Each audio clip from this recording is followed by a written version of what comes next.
बिस्मिल्लाहिर्रहमानिर्रहीम। अस्सलाम वालेकुम डियर स्टूडेंट्स। ऐसा है कि आज हम सीखेंगे ख़त रिका के अंदर पहले मैंने नुक्ते सिखाए थे और नुक्तों की जो प्रैक्टिस है वो आपने इस तरीके से करनी थी कि यहाँ से 45 डिग्री का एंगल बनाते हुए आपने यूँ ड्रैग करना है नीचे की तरफ और इस चीज़ का ख्याल रखना है कि ये जो साइडों की नोकें हैं नुक्ता की ये लाइन पे आनी चाहिए। ठीक है, अब इसके साथ फिर हमने प्रैक्टिस की है दूसरे नुक्ते की और दोनों नुक्तों को इस तरीके से मिलाना है कि इसकी जो नोकें हैं वो आपस में बिल्कुल हल्की सी टच होनी चाहिए।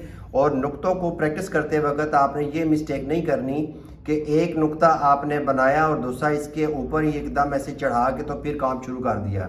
तो ये इसकी मेन मिस्टेक है कि जो नुक्ता दूसरा नुक्ता उसके ऊपर चढ़ा दिया जाता है।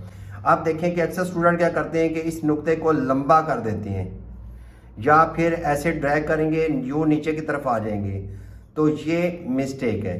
ठीक है, तो अभी यह कि हम प्रैक्टिस जो करेंगे, अच्छा मैंने स्टूडेंट आपको ये भी प्रैक्टिस दी थी कि आपने तीन तीन नुक्ते वो भी बनाने हैं, तो वो मेरा ख्याल है आपने नहीं बनाए, तो इसको भी आपने प्रैक्टिस में ज़रूर शामिल करना है कि तीन नुक्ते आपने बनाने हैं और एक नुक्ता ऊपर।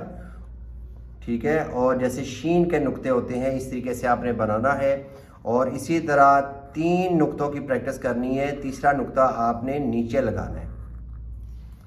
और अभी जो हम प्रैक्टिस करेंगे उसमें एंगल आपने देखिएगा कि यहाँ पे अब हमने चेंज करना है। ये है 45 डिग्री का एंगल है। आप यहाँ से इस कोने से लेके इस कोने तक, यानी कि ये जो लाइन जा रही है इसका आप हाफ कर लें। ठीक है, हाफ किया और इसको इसके साथ मिला दिया, यानी कि 45 डिग्री का एंगल ये है और 45 को आधा करें तो ये तकरीबन बन जाता है 45 और इसमें आधा जो ना हम शामिल कर लें तकरीबन 22 कर लें। ठीक है, और ये बन जाता है तकरीबन 67-68 के दरमियान में बन जाता है ये वाला एंगल। तो इस एंगल पर रख के आपने ऊपर से नीचे को अलिफ बनाना है और अलिफ को आपने थोड़ा सा तिरछा बनाना है इस तरीके से, ऊपर से ड्रैग करके इस तरीके से लेके आएंगे कि यहाँ पे आपने थोड़ा सा हटा के रखना है नीचे से और ये तकरीबन देखें आधा कत जो है ना वो हटा के रखना है, आपने आधे कत का गैप रखना है। इसको दोबारा से मैं बनाता हूँ, ये देखिएगा कि आपने यहाँ पे रखना है, पहले 45 डिग्री का एंगल था, फिर आपने थोड़ा सा इसको और सीधा कर लेना है। तो इस तरीके से आपने प्रैक्टिस करनी है और ऐसे आहिस्ता से ये बड़े आराम से समझ के आपने इसको बनाना है।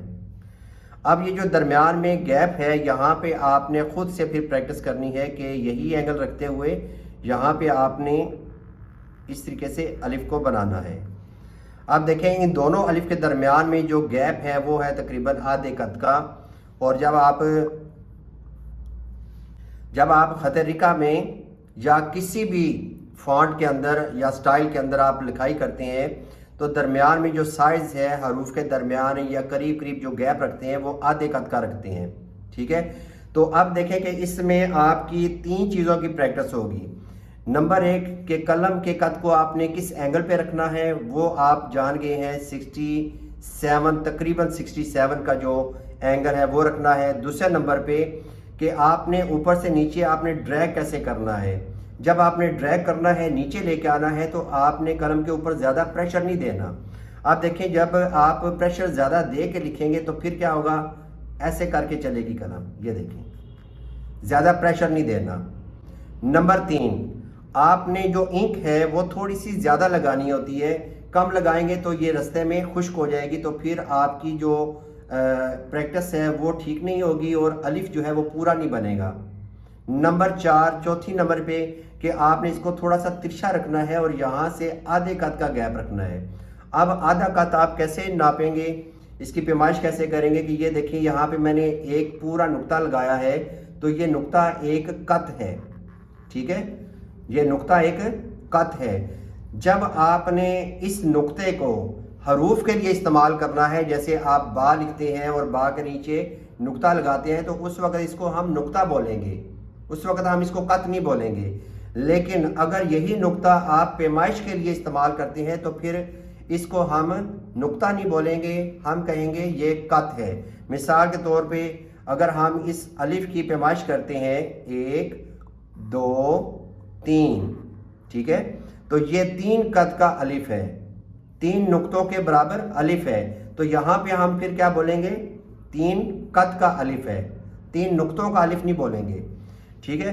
تو یہ چیز یاد رکھنی ہے، یہ 4-5 چیزیں آپ نے یاد رکھنی ہے۔ اور انک جو ہے وہ آپ نے ایک تو بہت زیادہ تھک نہیں رکھنی، ٹھیک ہے، اور بہت زیادہ آپ نے پتلی بھی نہیں رکھنی، اور جب لگانی ہے انک تو اتنی لگانی ہے کہ بہت زیادہ بھی نہ لگے کہ آپ جب لکھیں تو وہ سیاہی ایک دم جو ہے ڈراپ گر جائے، تو اس طرح نہیں ہونا چاہیے۔ تو اس میں دیکھیں بہت زیادہ نہ تو پانی ہے اور نہ ہی بہت زیادہ انک ہے، اور بہت زیادہ ڈارک انک یوز کرنے کے بجائے تھوڑا سا اگر پھیکا اگر آپ پھیکی جو سیاہی ہے وہ آپ یوز کریں گے تو اس کا فائدہ یہ ہوگا کہ قلم کا جو سٹروک ہے وہ آپ کو صحیح نظر آئے گا کہ قلم کس طرف جا رہی ہے، ٹھیک ہے، آیا کہ قلم آپ نے دبا کے چلائی ہے یا سافٹ آپ نے چلائی ہے۔ تو قلم جب اس میں چلانی ہے خطاطی کے اندر تو اس وقت آپ نے اس کو بالکل ہلکے ہاتھ سے بالکل سافٹ، ٹھیک ہے، تو اس طریقے سے چلانی پھر قلم صحیح چلے گی۔ تو ابھی ہے کہ آپ نے الف کی پریکٹس کریں گے، کس طریقے سے کریں گے جیسے میں نے یہاں پہ بتائی ہے، ٹھیک ہے۔ تو 6-7 چیزوں کا آپ نے دھیان میں رکھنا ہے اور پریکٹس جاری رکھنی ہے۔ اب پریکٹس کرنے کا بھی یہ طریقہ ہوتا ہے کہ آپ نے جب الف لکھا، یہ دیکھیں یہ آپ نے الف لکھا تو پھر دوسرا الف جو ہے نا وہ اگر آپ سے اس کا اینگل چینج ہو گیا ہے یا اس میں غلطی ہو گئی ہے تو آپ نے اس کو کاٹنا نہیں ہے، ایسے نہیں کرنا، ٹھیک ہے۔ آپ نے چھوٹا سا نشان اوپر لگا دینا ہے کراس کا کہ یہ مجھ سے مسٹیک ہوئی ہے، تاکہ جب آپ مجھے کام سینڈ کریں تو مجھے پتہ چل جائے گا کہ اسٹوڈنٹ کا کنسیپٹ کلیئر ہے لیکن ہاتھ پہ پریکٹس نہ ہونے کی وجہ سے یہ مسٹیک ہوئی ہے، ٹھیک ہے۔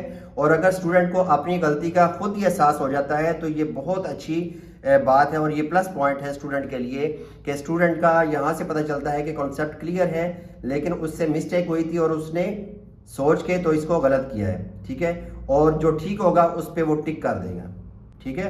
تو اس طریقے سے آپ نے پریکٹس کر کے تو مجھے بھیجنی ہے۔ تو ابھی یہ ہے کہ تھوڑی سی پریکٹس کر کے یہ دیکھیں یہ پوری لائن یہ پریکٹس کر کے تو پھر آپ نے مجھے ابھی کام چیک کروانا ہے۔